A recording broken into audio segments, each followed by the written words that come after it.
আসসালামু আলাইকুম। আশা করি আল্লাহর রহমতে সবাই অনেক ভালো আছো। আমরা এখন আন্তর্জাতিক নগদ ব্যবস্থাপনা এই চ্যাপ্টারের আরো একটি অঙ্ক সমাধান করব ইনশাআল্লাহ। প্রথমে করণীয় হবে আমাদের কোশ্চেনটি ভালো করে বুঝে নেওয়া। Assume that 1 year forward rate, আমরা সকলেই জানি ফরওয়ার্ড রেটকে আমরা F0 দ্বারা প্রকাশ করি, is used as the forecast of the future spot rate।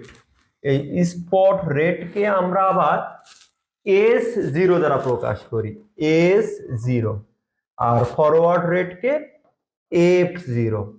তোমাদের প্রথমে একটি অঙ্ক সমাধান করিয়েছিলাম, সেক্ষেত্রে আমরা ফর্মুলা শিখিয়েছিলাম যে F0 minus S0 divided by S0।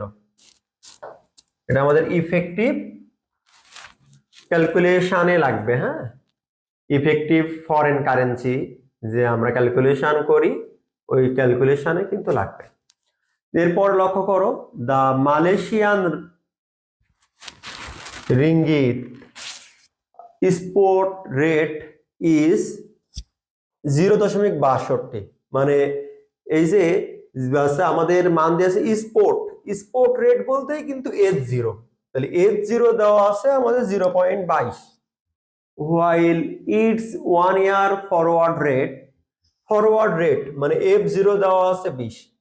যখন আমার এই দুইটা মান থাকে তখন কিন্তু এই ক্যালকুলেশনটা করে নিতে হয়। এই যে এই মানটা ইফেক্টিভ চেঞ্জ ফরেন কারেন্সি, সূত্র কি ছিল?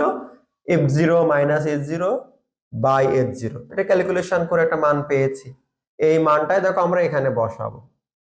এরপর লক্ষ্য করো, the Malaysian 1 year interest rate, এই যে মালয়েশিয়ান 1 year ইন্টারেস্ট রেট দেওয়া আছে, এই রেটটাকে আমরা বলা হয় ইন্টারেস্ট ফরেন। সাধারণ অবস্থায় আমাদের হোম কারেন্সি মূলত ইউএস এর তথ্য দেওয়া থাকে। হ্যাঁ, what is the expected effective yield, তাহলে ইফেক্টিভ ইল্ড এর ফর্মুলা তোমরা জানো, 1 plus interest foreign into 1 plus effective change foreign currency minus 1। তাহলে যে ইফেক্টিভ ইন্টারেস্ট ফরেন মান দেওয়া আছে 11, আর এটা ক্যালকুলেশন করেছি, তাহলে এই ক্যালকুলেশন আর এই ক্যালকুলেশন করে -1 করে সমাধান এসছে। মানে এই টাইপের সেম অঙ্ক আমরা সবার প্রথমে একটি করেছিলাম, মনে পড়ে কি? দেখো, মানে ওয়ার্কিং করে নেওয়া লেগেছিল। ঠিক সেম টাইপের আরো একটি অঙ্ক দেখেছো। মানে আমরা যত একই টাইপের অঙ্ক দেখব পরীক্ষার হলে তত বেশি সহজ হয়ে যাবে। মানে আমাদের প্র্যাকটিস করতে হবে বেশি বেশি করে। যদি সমস্যা হয় অবশ্যই জানাবা। ইনশাল্লাহ দেখা হবে আগামী কোনো ক্লাসে। আসসালামু আলাইকুম।